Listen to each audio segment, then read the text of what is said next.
I'd like to thank Dr. Norman Rayat, a lecturer in law at Leicester Law School and founder and chief convener of the Global South Network, for organizing this weekly seminar series. I'm CY Hoon, and I'll be chairing today's session. To begin with, I'm a professor of anthropology at the Institute of Asian Studies and a former director of the Center for Advanced Research at the University of Brunei, Darussalam.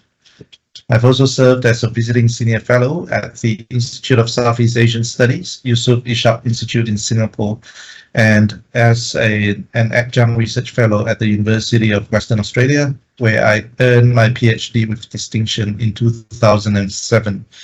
My recent publications include Christianity and the Chinese in Indonesia, Ethnicity, Education and Enterprise, published by Liverpool University Press, and I was the co-authored of a volume on Southeast Asia in China, Historical Entanglements and Contemporary Engagements, published by Lexington Books, both released in 2023.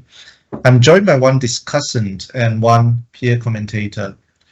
Dr. Ratih Kabinawa is the discussant for today's session. Dr. Kabinawa is an adjunct research fellow at the School of Social Sciences at the University of Western Australia. She's a recipient of the Taiwan Ministry of Foreign Affairs 2024 Fellowship and a visiting research fellow at the International Masters Program in Asia Pacific Studies at the National Chengchi University in Taipei, Taiwan. She completed her doctoral research entitled Engaging Non-State Actors, the Transnational Politics of Taiwan's Foreign Policy in Southeast Asia in May 2024. The current research focuses on the transnational dimension of foreign policy and international relations involving the participation of non-state actors such as business people, migrant workers, students and alumni, and think tanks in the foreign policy making process, with various studies on Taiwan and Southeast Asia. Rizky Ihsan is the peer commentator for today's session. Rizky is a doctoral researcher at the School of Government and International Relations and a member of the Center for Governance and Public Policy at Griffith Business School, Griffith University in Australia. The tentative topic of his ongoing doctoral research is foreign policy decision-making process, a case study of Indonesia's foreign policy towards China. His research focuses on Indonesia's China policy, particularly in the aspects of elite perceptions and public opinion. Now, last but certainly not the least is our today's guest speaker, Bama Andika Putra, who is an international relations lecturer in the Department of International Relations at Universitas Hasanuddin in Makassar, Indonesia. Since 2016, he is currently pursuing his PhD project focusing on Indonesian foreign policy, Southeast Asian regional dynamics, ASEAN international security at the School of Sociology, Politics and International Studies at University of Bristol. Today, Bama will be presenting part of his PhD project entitled Managing the China Riskification in Indonesia's China Policy. Bama, you have 30 to 35 minutes for your presentation, followed by 5 minutes for comments and questions from both discussant and peer commentator. Now, if time permits, we will have a 15 minutes Q&A with attendees at the end of the session. The screen is now yours, Bama. Okay, thank you very much. Let me introduce myself a little bit more. My name is Bama. I'm doing my PhD. This is my third year PhD in the University of Bristol, so approaching the final chapters of my project and of my PhD program.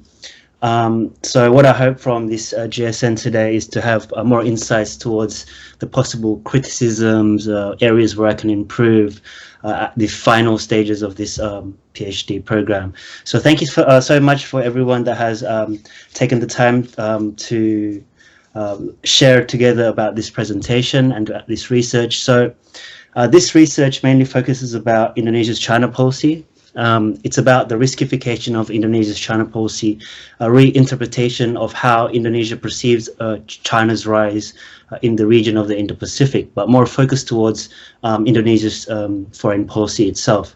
So I think that, next please, I think that the starting point of a presentation that focuses on Indonesia as well as China looks at Indonesia's foreign policy, because maybe for some it might be a little bit unusual to understand and also to observe about Indonesia's foreign policy. But to summarize in a couple of words, Indonesia's foreign policy is very simply described as free and active. So free element would be the free from the dictates of great powers, and the active element would entail the act of actively constructing a peaceful global order.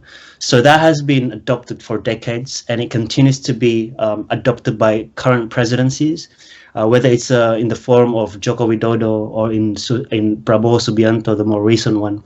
My focus of study is on Joko Widodo, or more often known as Jokowi. So looking at how he responds to the rise of China in the region, whether there is a threat perception or risk perception adopted, similar to a lot of Southeast Asian states. And I think that this is where the novelty of the research kind of like blends in, because there's a lot of studies out there about Indonesia's China policy, but not much that focuses on the question of risk, because there is this enforcing that all of this literature on Indonesia's China policy has to fall within the prism of threat perceptions. How do we balance or bandwagon the threat? But this hasn't been the case in reality, and this reinterpretation provides those bases. So let's look at how China's rise is challenged, or how's the impact of China's rise in the case of Indonesia. I mean, China's rise, I think, generates a lot of uncertainties, a lot of problems in the region, in the Pacific, but specific for Indonesia, there are a couple of translations of challenges that we can kind of interpret. So first is a security challenge, and I tried to make this as more general as I can. So security challenges mainly focuses on the region where it is close to the areas of Malaysia, waters of Malaysia. So that is where the overlapping exclusive economic zones between Indonesia and China is problematic for Indonesia. Indonesia is not a claimant state, but there are a lot of instances where Chinese coast guards come and infiltrate Indonesia's maritime borders, and that eventually causes a problem because Indonesia wants to tackle the problem, but they don't want to acknowledge the presence of an official border dispute with China, because they always say that we abide to the UNCLOS and this is our right to have these waters. But second of all, the political challenge of China's rise, from what I identify in my research, is China's undermining of Indonesia's ASEAN-led regional order, which eventually kind of like is a policy manifestation regionally of Indonesia's free and active foreign policy, where Indonesia wants to encourage ASEAN centrality, where ASEAN would be at the center of solving problems, whatever the problem that comes in the future and in present times. They want multilateralism and also cooperative norms to be upheld also in the region. But also there is also economic challenges. So the idea of Belt Road Initiative, there's a couple of scholars and also arguments in the past about predatory lending, all these harsh terms used and introduced to explain about the inability of recipient states to return back the foreign debt that they retrieve from BRI-related projects. And I think that translated into the context of Indonesia, several challenges include, the influx of Chinese workers coming into Indonesia, the notion of distortive economic practices, because a lot of people are saying this is as a foreign debt and we're going to fall into crisis of debt and whatnot. Now, these are the discourses that has been introduced a lot in the media and also by scholars. And that's something that I was interested to see.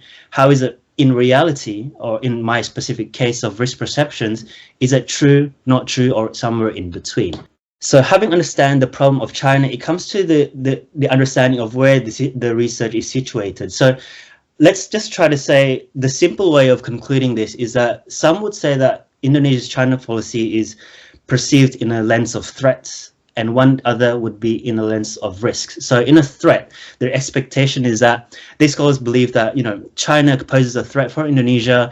And I think that it can be traced way back to the times of the New Order regime, where there was like the speculation of connection between Indonesia's Communist Party as well as the political party of China, even though those are speculations, those are still like very much held among policymaking elites in Indonesia.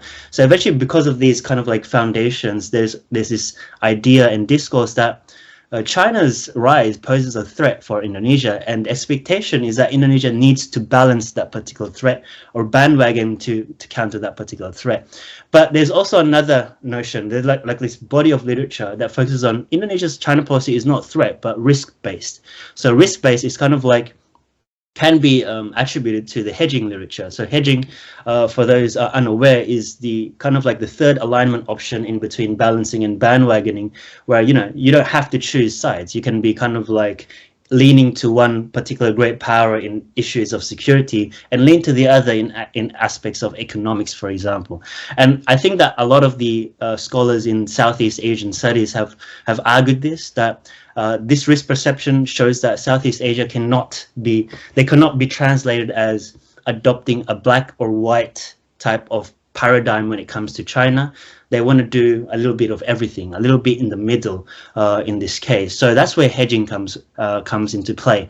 But the problem with hedging that I argue in my dissertation is that there's a couple of problems with their notion of risk. So one of the biggest is that the idea of risk introduced tends to be predetermined by structuralism determined arguments. So meaning that they determine that the idea of risk encountered when it comes to the China's rise, for example, is alignment risks. Another example is security risk of uncertainties and whatnot. And for those more aware of the literature of structuralism and realism, these are structurally driven arguments where there tend to be a strong element of realism when it comes to explaining risks. Now, the problem with that is that this body of scholarship tries to distance themselves with that threat perception of balance and bandwagoning, but when they try to explain what hedging is, what it entails, the elements of it, they tend to prescribe back to the logics of realism. For example, adopt their terms like limited bandwagoning, for example, as a policy manifestation of hedging. So it kind of like blurs the divisions between balancing, bandwagoning, and hedging, and kind of like shows how even though they wish to abandon this notion of threat in regards to Indonesia's China policy, they can't do that because their dependency towards the structuralism and threat-based analysis to explain instances of hedging. So, what is the consequence to Indonesia's China policies literature? So, as you know, that these scholars have explained a lot about Southeast Asia hedging, but they tend to be more general, meaning that they don't prescribe Indonesia's hedging practices as so on and so on, but it's more general towards Malaysia, Singapore, Indonesia, Thailand, and whatnot. So the consequence is that people can see and interpret that hedging is the adoption of defiance and deference measures. So you're in one way, you're leaning towards China's economic benefits, for example, with the BRI, but at the same time, you're challenging them at sea because you have tensions. And I think that is most obvious in cases of Philippines, where they have an official claimant position in the South China Sea, as well as Vietnam, and to some extent like Brunei, Darussalam, and also Malaysia. But with this idea that Indonesia adopts deference and defiance measures, it tends to be understood by existing scholars as inefficient, incoherent, and suboptimal when it comes to the idea of responding to China's policy. The idea introduced is that, well, you need to be more consistent. You need to be like in a position of balancing or choosing to bandwagoning rather than taking the blurred middle position in the form of hedging. So scholars like Evan Laxmana, Shailendra, Diola, all of these people that have looked into their studies and found that there tends to be this idea that, because of the idea that hedging and threat is kind of like similar to one another, eventually there's an expectation to balance directly when it comes to particular challenges in regards to China's rise. So that's when the idea of risk, I believe, in my study is not fully elaborated. And to achieve this idea of exploring more the terminology of risk, I take a discourse analysis approach, similar to securitization's approach to identifying security risk. So nothing in this world or any issue in this world is directly constructed out of nothing as security issues. I think that the same can be adopted when it comes to risk. So everything can be traced. If, for example, we argue that something is a source of risk, it can be traced. The process of it becoming a risk can be traced. And I think that that's what a lot of the discourse analysis from securitization, second generation scholars, Thierry Balzac, for example, I borrow a lot of their methodologies, which I believe that there is a good way to identify these constructions of risk rather than predetermining what those risks are, as in the case of hedging and many other past studies. So discourse analysis, bridging a lot of the securitization method, second generation scholars arguments. So that means even in the identification of risks, there is referent objects, valid referent objects, as well as constitutive causes of harm or something that's undermining that referent object. That is borrowing from securitization. Multiple cases is what I choose to elect. Because these are the areas, economics, politics, security, are the areas where there tends to be tensions in between China's rise and also Indonesia. So we can better understand if, for example, people are saying, China's rise generates problems, then we can be more specific. Problems at sea, for example, can be fulfilled in the analysis of security, as an example. Data collection. So the intention here, I won't be too long on this, but the intention was to conduct interviews, but because of political problems that I had and also personal problems to secure interviews, I was only able to secure official documents from relevant ministries. These ministries are the ones that I perceive as relevant towards the risk construction of China's rise when it comes to Indonesian foreign policy. So that will include, for example, the individuals that you can see in the slide. We have the Indonesian president, Joko Widodo, Prabowo Subianto, not as president now, but during his time as Ministry of Defense Minister, the former Ministry of Foreign Affairs, Retno Marsudi, and also coordinating Ministry of Maritime and Investment Affairs, Luhut Panjaitan. So how do I utilize all these methods? So eventually I adopt an analytical framework that I like to call, well, I call in my dissertation, as a tripartite stage of operationalizing risk. This is to deter predetermining risks, deter the idea of structurally determining what the risks are in regards to China's rise. So the first way is by riskification, inspired by the Olaf Corey's 2011 work that focuses on climate change as a source of risk. She argues that, well, the idea of risk construction can be identified if we borrow the securitization's method of identifying a referent object as well as a constitutive cause of harm. So that is kind of like the differentiation between a source of risk as well as a source of threat. So threat is more immediate. So you would expect militarization efforts to take place. Meanwhile, in risk, the grammar kind of like diverts to long-termism grammar, meaning resilience building, governance capacity building, something that is looking and projecting into the future. And second is the sociological perspective of risk, which I call as risk dynamics. This borrows the different contexts that can make sense of different risks. So this kind of like the question that kind of like concludes as well is that why is it Ulrich Beck once asked this. Why is it that some risks are perceived as dragons by some people, meanwhile others perceive them as a worm? So the reason for that is because besides the speech acts of policymaking elites constructing something as a big risk, there's also context and also norms that can play a huge role in understanding why certain risks are understood as risk by policymakers, while others are, neglected and perceived as a worm when it comes to risks. De-risking is the last element.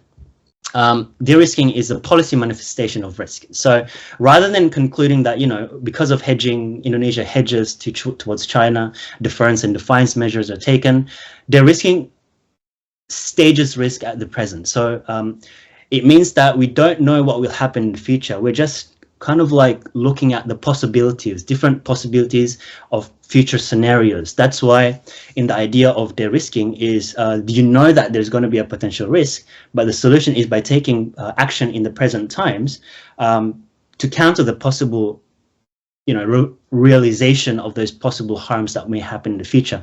So in the context of finance literature, these are used to explain why banks close or terminate or limit their relations with high risky jurisdictions. For example, in the Caribbean, which is known to be an area that has hosted a lot of like funding for transnational crimes or funding for terrorism and whatnot. So I thought that it was quite interesting as a concept, and that's why I bridged it to the idea of risk understanding, because eventually banks are are responding to risks. And as we know, international relations studies, we borrow a lot of our discipline from different type of fields. And I think that is a good way to somehow bridge the finance literacy's understanding of risk to the study of risk in international relations. So the idea of risk in finance, security studies, and also international relations will be bridged in this dissertation. So let's have a look at the first field where there's contestation. I'm sorry, kind of forget where my presentation is. Okay, so research question. So how is the dissertation eventually is structured? It kind of like looks at the different economics, politics, and security challenges towards China's rise. And for each subsection, it would be divided into understanding what the constitutive causes of risks are, what are the risks constructed by policymakers, the norms that may be at play in determining why risks are determined as risk and why some are not. And last is the policy manifestation of risk, which is termed in this study as de-risking policies. Next, please. Before I go on, I think that before that, de-risking is not a common term in international relations, but it has been somewhat, introduced in a couple of months back, even 1-2 years back, explaining the US and EU's approach to counter the possible risks of China dominating the economic market and high independence towards China's markets. So the definition used de-risking here is a little bit modified to fit the context of the de-risking risk-based idea. So a little bit same as the introduction that I've given before. The problem here is China's coast guards. There's an increasing number with illegal fishing coming into Indonesia, and that has been used by local medias and also scholars to say that China's rise is not really friendly because of the intrusions that's happening in Indonesian waters. Even though Indonesia is not a formal claimant state, I think that the defiance and deference measures taken, the risk responding policies are very intriguing. The framework of riskification, what does it result to? So I look into the riskification and risk construction processes of Indonesian policymaking elites from the official documents, reveal some referent objects that is being safeguarded. So when I say safeguarded, these are the stuff that always tends to be referenced by Indonesian policymaking elites from the different ministries, saying that this is something that we need to safeguard. This may cause some issues may cause harm to our referent objects in the future. So in the case of the security is Indonesia's sovereignty at sea and also the development of outer islands. Several of the constitutive causes of harm, surprisingly, well, not too much surprisingly, is that there isn't any reference toward China posing a direct threat, China posing a direct risk, because the idea of risk means that in Corey's study, at least, it means that there is a blurring of the subjects, meaning that the actor that's causing or undermining the referent objects can be caused by a lot of actors. So it could be China, it could be Vietnam. And rightfully so, when it comes to illegal, unregulated fishing, like around 500 illegal ships bombed by our former ministry in that position, Susi, out of only like 3 was from China. But, the discourse was so big when China came into Indonesian waters because they have a bigger discourse behind their backs, which is the South China Sea. So when they go inside a non-claimant waters like Indonesia, it's like, going further towards their claims, right? So as we can see from the, an early evaluation, the different ministries and different risk constructing policymaking elites tend to have a different position, but can agree that the risk is there. The risk of China's rise in the security realm is there. For example, Jokowi is very cautious about the cases of, violations of the Indonesia's exclusive economic zone, as well as Prabowo Subianto, the Ministry of Defense in the second period of Jokowi's leadership. Meanwhile, for example, in the last ministry here, which is Luhur Binsar, the coordinating Ministry for Maritime and Investment Affairs kind of like positions the risk discourse in a context that what China is doing is displaying effective occupancy. So effective occupancy over the waters that China wants to claim, for example, in the North Natuna Seas, and how Indonesia needs to respond to that because of considering history. So the history, for example, Indonesia lost several of its outer island to Malaysia because of the lack of effective occupancy, meaning that there is no clear visibility that Indonesia was there in those particular islands. So eventually it was taken by Malaysia. So they don't want to repeat that mistake. So that's why, as you can see the highlights, so that's kind of like the risk appetite, meaning how much does the ministry itself is willing to compromise towards the risk. So I argue in alignment with a couple of Indonesian scholars in the past, that Indonesian ministries, that they tend to have different perspectives and different paradigms when it comes to responding to China. So, like for example, Laksmana once said that you have some of these ministries that's pro-China. For example, the Luhut Binsar is known as a pro-China individual, and also some that is anti-China because of the ministry has been anti-China for a long time. Then that example is the Ministry of Defense. Given that their complex relationship with the Indonesian military and China in the past, like 50 years ago, but that kind of like still is there. That idea of suspiciousness of China doing something that the Ministry of Defense won't like, the military won't like, is still there. So I think that by looking at the different official documents like published and also the speeches between these different ministries, it kind of reveals that the risk perception is not just the presence of risk vis-a-vis China. There is the risk perception is different among Indonesian president, the ministries, which is very unique because President Jokowi in a couple of years back, he always said that, hey, ministers don't have your own vision and mission, you have to follow mine. But eventually, there is not much foreign policy guidelines provided by Jokowi. So these ministries are left, determining how should we interpret Jokowi's vision of global order. And this is how we do it. So you have MOFA doing their own thing, MOD doing their own thing, and also other maritime related risk constructing actors doing a different thing. Eventually, what is the consequences of this risk construction, referent objects, and constitutive causes of harm?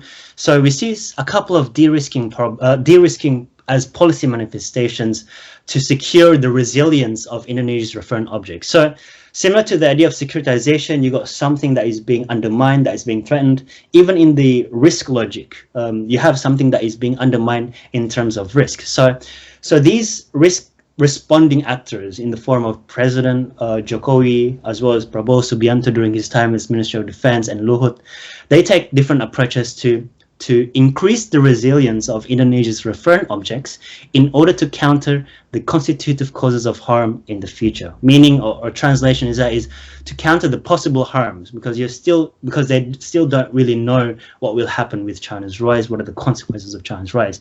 So as we see, for example, with the president, he's more towards the solidification of the maritime governance structure, because there was a lot of Indonesian ministries that is mandated to safeguard Indonesia's seas. So there was a question of who exactly is Indonesia's coast guards, because there's around 5 ministries that kind of like have the same role of safeguarding Indonesia's seas.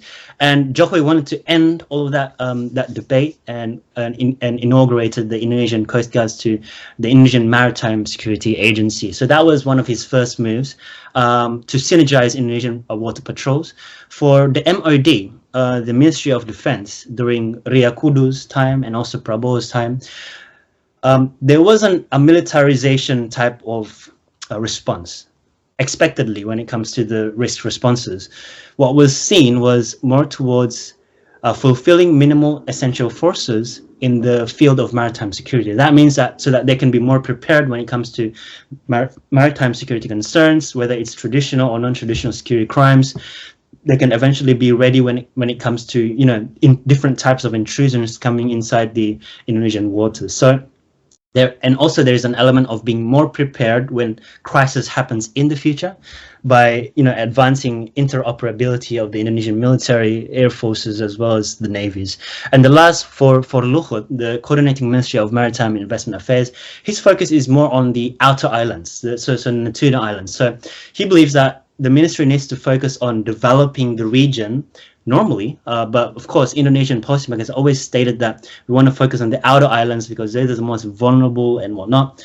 And I think that Luhut was the one that has displayed more consistency in his risk responding policies to ensure that in order to tackle like a problem like intrusions in the outermost islands of Indonesia, we need to build the islands first and to show that Indonesia's government is present there, the military is present there, and we don't need to justify that the reason why there's a lot of increasing number of military or development in those island is because of China, and that is consistent with the logic of risk, because the logic of risk blurs the subject of concern. They don't have to say that it's because of China I'm developing our Natuna Islands, or we're developing our Atomos Islands. It doesn't have to be because of a particular problem. It doesn't have to be because of a particular subject. Because of that risk construction problem, also comes another challenge with China's rise. Now, China's rise, I think that the strongest highlight that I can make is Cambodia's ASEAN chairmanship in 2012, if I'm not mistaken.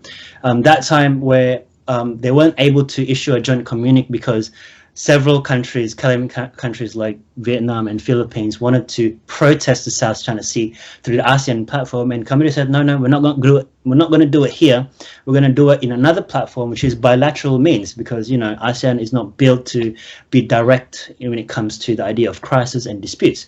So that kind of like became the foundation of China's rise when it comes to regional politics. So the consequence of China's rise is that it exerts its influence and it affects the policies, the foreign policies of its member states, of the region, which is concern for Indonesia, because Indonesia has been known as a de facto leader of ASEAN for decades.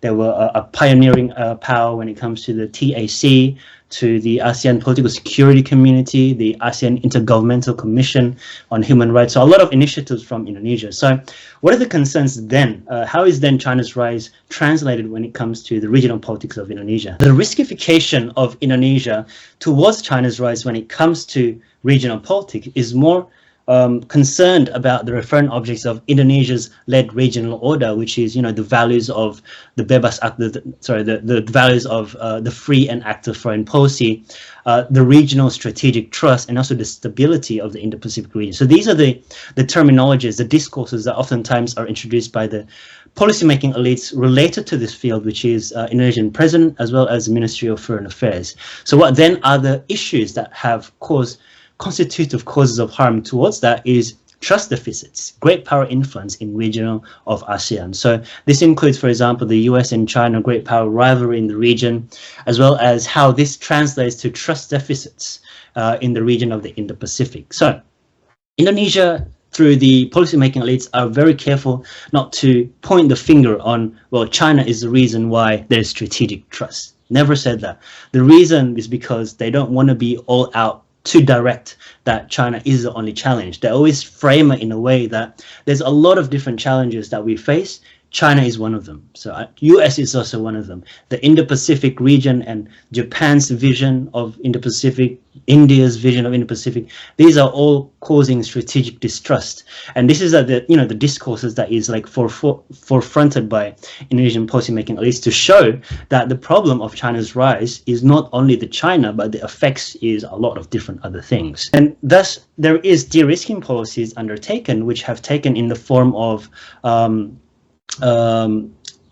Indonesia's agency when it comes to ASEAN. So the agency is more contemporary in the means that the aim is to ensure that ASEAN remains central when it comes to the tackling of great power rivalries, strategic distrust, and whatnot. So Jokowi and also in the MOFA ensures that Indonesia's role was strong when it comes to the construction of the ASEAN outlook on the Indo-Pacific. So ASEAN's vision of how they view the Indo-Pacific order, which eventually is not really, there's not too much new things inside it. It's more towards a reiteration of the TAC, a reiteration of the ASEAN values, but at least it shows that because there's a lot of powers in their extra-regional forums, like in the ARF, the East Asia Summit, including US and also China, India, Japan, and all these other regional powers, it's a good thing to have in mind that the ASEAN norms and values needs to be upheld even in an area called Indo-Pacific that has caused a lot of distrust regionally. And I think that an extension of AOIP is other concrete cooperation undertaken, for example, in the field of sustainable development, digital economy, and whatnot. That is under the framework of AOIPF, and also Indonesia's agency was very much strong when it comes to the ASEAN Vision for 2045 through the ASEAN Concord of number 4, which puts ASEAN at the center when it comes to its role in constructing a peaceful Indo-Pacific region. So a lot of the economic risks when it comes to China is more towards how the Belt Road Initiative is being perceived inside of Indonesia. So how this is perceived is more towards what happens on the ground. So rather than this big discourse of China's predatory lending practice and whatnot that has been introduced by a lot of the Western academics, when it comes to Indonesia, they're more concerned about issues of working opportunities of locals. Will there be any for locals? Will there be a continuation of infrastructural plans for Jokowi? And the possible constitutive causes of harm is, the increase of foreign debt, the influx of foreign workers. And I think that the second constitutive cause of harm was a very strong discourse in Indonesia, where kind of like China's BRI was kind of like, it's the backlash of what they're trying to do, because there's so many hundreds, I would say thousands of Chinese workers coming into Indonesia. So it kind of like gives this impression that, BRI has an attachment of this requirement of having Chinese workers to be in the country, and that kind of like takes the working opportunities from locals, which is something negative for a lot of the Indonesians. So, but the responses towards this has been mainly voiced by the coordinating Ministry of Maritime Investment Affairs. So he kind of like handles the political economy of investments. So whenever there's BRI coming inside and there's like negative discourses, he would be the person, surprisingly, that says that, it's okay. The number of foreign workers that's coming inside is not that much. We can control these numbers. Most of the policies undertaken is business to business models, meaning that it's not in the form of foreign debts. That was a bad experience when it comes to Indonesia's past through the IMF foreign debt, which caused great financial uncertainties for Indonesia in the past. The conclusion is this Indonesia-China policy, the idea of the research is to provide a different interpretation that purely looks at the risk dynamics of Indonesian policymaking elites. So it does not divert to structuralism logic, realism logic to understand the risk construction, because the ground of this idea is that risks can be traced, risk can be understood, the dynamics of risk can be understood, and the policy manifestations can be known if we look at the speech acts that is accompanied by Indonesian policymaking elites' official documents as well as speeches. Thank you very much for your time. I'm looking forward to discussions. Dr. Ratih Kabinawa, you have 5 minutes for your response. All right. Thanks, UI, for your introduction, for brief introduction. And it is nice to see another UWA alumni joining this forum as well. And also thanks to Bama for your excellent presentation. I really enjoy your presentation and learn a lot from your research. And yeah, congratulations for almost finishing your study, because you said you are in the 3rd year of your study. I know how stressful it will be. It can be in the 3rd year of your study, but I think you can, I don't know how long is your scholarship, but it might be usually until the 4th year. So I hope you can finish and submit your thesis on time. So I do have a few questions on your presentation. But I would like to say it first that you don't need to answer all my concern or my questions, because I think you can take it as a reflection or feedback as a final thoughts before you submitting your thesis. Before submitting your thesis. So let's just take it as a reflection or feedback from me. And I think the first one, when I read your abstract, I had a lot of questions on whether you have a clear definition or explanation about the conceptual frameworks that you use on your thesis. And I hope you do so, because you invented lots of, I would say, not a really common term used in foreign policy or IR literature, such as riskification, the risking sort of things, and risk appetite. So it's kind of like it's good to have like sort of developing a new concept that you wanted to make it more nuanced in your research. But however, don't forget to have this kind of explanation in your thesis. I hope so, by reading the whole thesis, because this is going to be your main framework. So I hope that you have that sort of explanation. That's the first one. And the second one is, I think it is on the issue of the matrix itself, because when I saw your presentation on the risk appetite, I didn't see any explanation on how do you identify or categorize your matrix, because I saw that there was none to cautious, significant, minimal, and cautious, but I don't see any ways or any methods on how that you get into that conclusion. You know, you got what I'm saying, right? Of course, you say that you did a discourse analysis, but how then the discourse analysis process, how the process of the discourse analysis lead you or pave you into the conclusion that this is non to cautious, significant, minimal, and cautious. So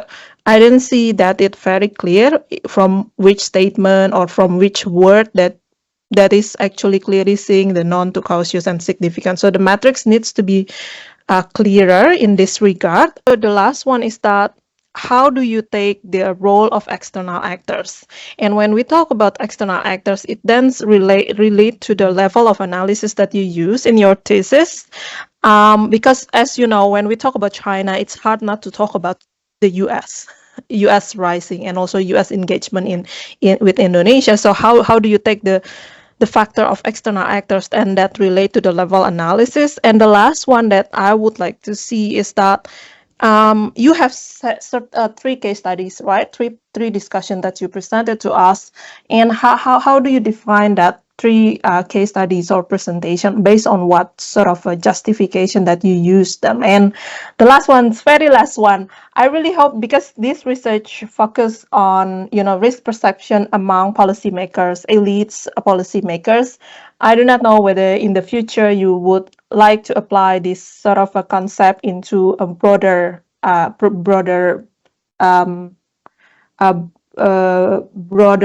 how to say it, case studies or broader respondents, maybe Chinese people, Indonesian Chinese in the future, or local Indonesian sort of thing. So that's it from my from my comments for your presentation. So as I said, just take it as a reflection and feedback for your Thank you very much, thoughts. Dr. Ratih.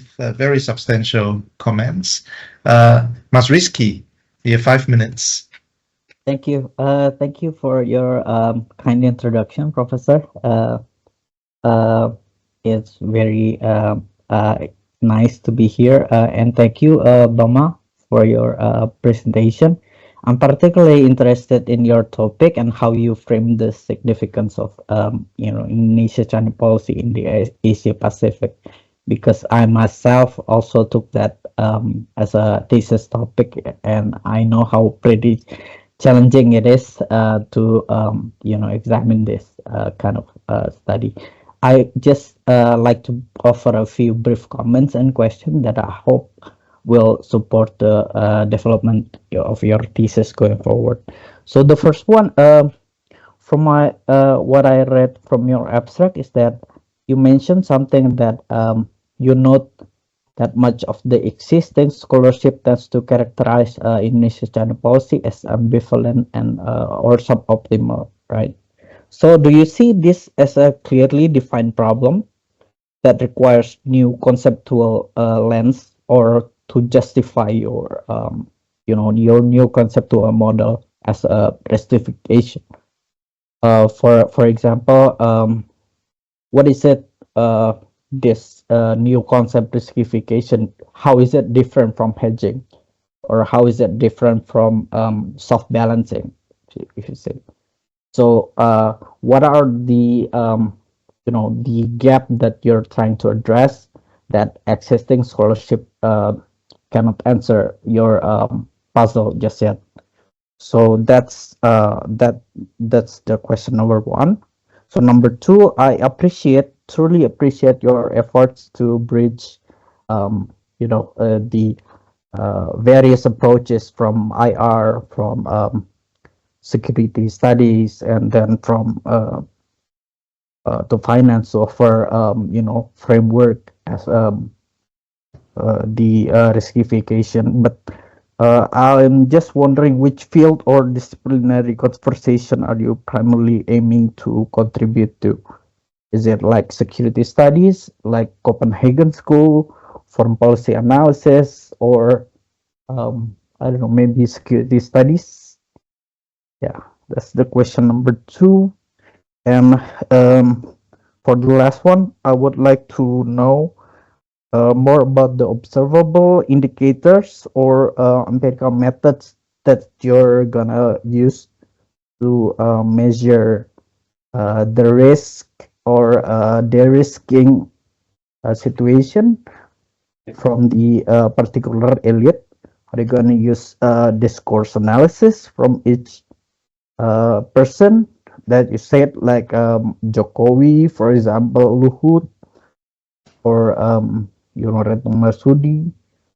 Are you gonna try to interview them, or are you gonna be relying on policy documents? What sets of indicators that you're trying to use? Yeah. Okay. I think that's all from my end. Thank you, Prof. Thank you very much, Mas Rizky. Mas Bama, would you like to respond to some of these comments and questions? Yes, of course. Thank you very much, Mbak Ratih, Mas Rizky, for the comments. I think that let me start first with Mbak Ratih. I think that your comments are very much well accepted. A lot of the terminologies can be a little bit confusing, especially if we're trying to introduce something a little bit new towards the discourse. Well, because with the PhD program, there's a lot of confusions at the very beginning of the program. What will I discuss? How am I going to be different? What type of different kind of insight that I'm trying to offer? So when I had a lot of discussions with my supervisors, Prof. Yongjin and Dr. Rob in University of Bristol, the idea is just to be creative. Just to be creative. Try your best to be creative and eventually try to justify the decisions that you make. So a lot of the questions, for example, the term of riskification, also risk appetite, in my dissertation, it kind of like fulfills like around 20% of that burden of that dissertation is on the new concept that I'm trying to introduce. So that's where I delve deep into the notion of what riskification, what is the current understanding, what do I want to understand about it, de-risking from finance, how does ER understand it, finance understand it, and what will I implement? And of course, what you said, for example, the matrix that discusses about the risk appetite, of course, that's also one thing. There's like a couple of pages there that I explain about bridging risk appetite from finance literature to kind of like understand that different ministries have different risk perceptions when it comes to China's rise, kind of like provides a different contribution towards, the regular statement that, different ministries, different policies, but the why is kind of like unaddressed. And that's what I wish to kind of like provide in the context of risk appetite. And that the answer to that is different ministries would have, I explain in the empirical of the chapters, but different ministries have different risk appetite levels. So when it comes to security, it would be based on, for example, how much they're willing to compromise the risk of increasing coast guards from China to come inside Indonesian and Tuna Islands, for example. When it comes to the cases of economics, for example, how much is it in the form of foreign debts that is uncontrollable and unable to be returned back. So I think that in each empirical investigation that I make a different definition of what the risk appetite matrix would be. So, but thank you so much for the reminder. So I'll make sure that I'll include that in my empirical chapters. So on your other point about other actors, so I acknowledge this mainly as the idea of in the context of regional politics. So these are something that I don't deny the presence of, for example, the US presence and also China's presence. But what I try to highlight is that Indonesia is not concerned of a single subject and actor. So I do understand that the US has a lot of play in the ASEAN region in Southeast Asia, but Indonesia would never consider the presence of China's rise or the US rebalancing, for example, pivot back to Asia as a source of threat. And it has never been perceived as a source of threat. So these conditions of the US playing their game, China playing their game, India, Japan, or all of these other Indo-Pacific has all these different visions.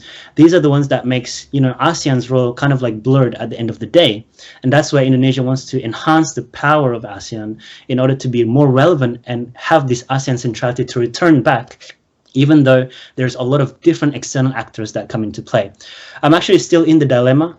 How much should I include the discussions of great powers like India, Japan, and the US?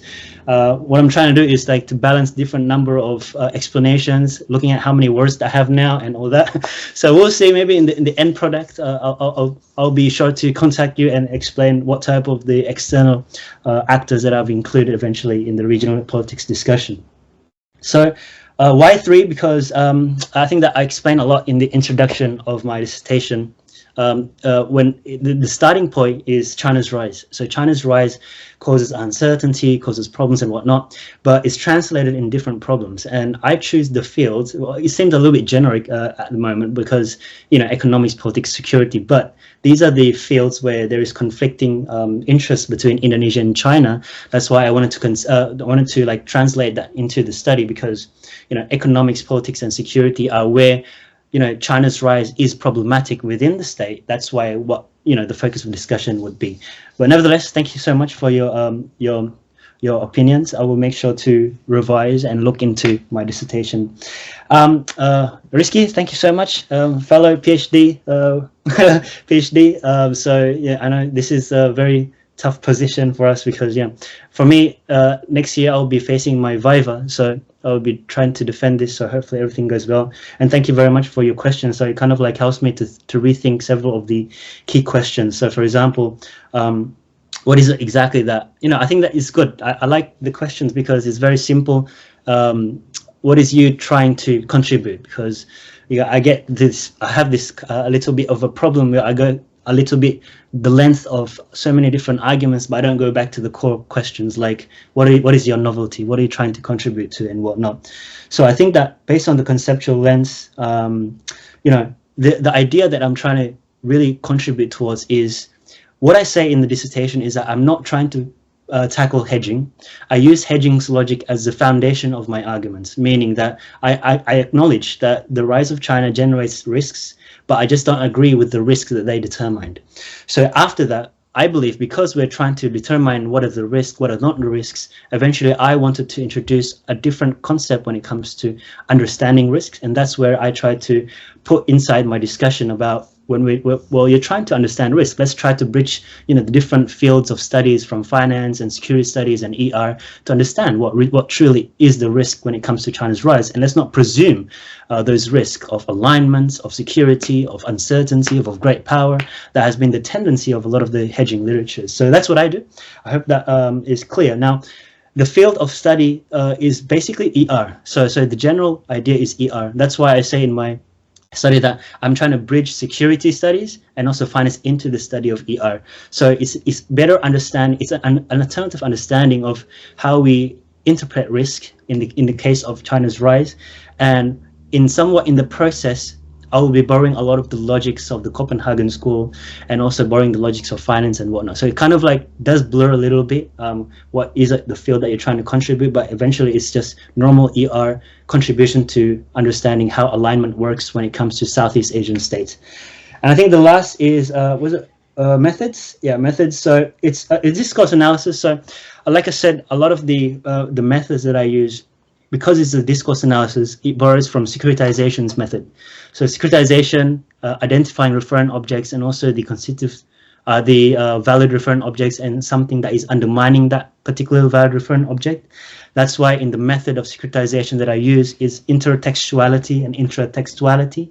So that is a lot of the literature of discourse analysis that I try to bridge to better understand the construction of risk, its correlation among texts, different meanings, and stuff like that. So yes, but I'll be happy to look back into the clarity of my methods, maybe something that I need to sharpen in the presentation. Thank you so much, Rizky and Ratih, for the comments. I really appreciate them. And thank you, Professor. Thank you, Bama. Well, we have about 2-3 minutes left. Is there any one in the audience who have burning question or comment for Bama? Can probably take 1 or 1.5.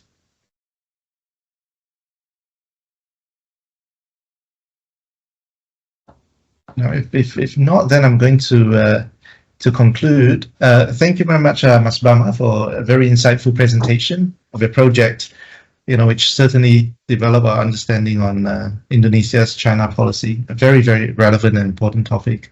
And many thanks to Dr. Ratih and Mas Rizky, and to everyone who have attended the session. The Global South Network warmly welcomes PhD students from any discipline in any part of the world to share their projects. So Rizky, you can consider this and receive interdisciplinary feedback. Anyone interested in presenting their work or participating in a session can contact Dr. Rayat, the founder and convener of the Global South Network, at the email address provided in the chat box.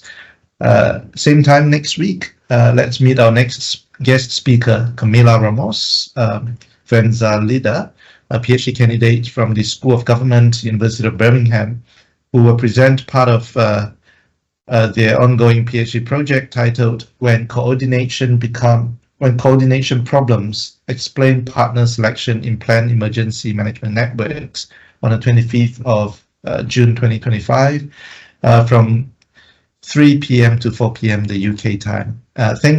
Thank you very much, everyone. Take care and look after yourselves. Thank Have you. a wonderful Thank you. day. And Thank goodbye you, now. UI. Thank you, Bama. Thank you. Bye. everyone. Good luck for the Thank rest you. of your study. Have a Yeah, good afternoon, bye. good evening, and good night in this part of the Night. world. Bye. now. Bye.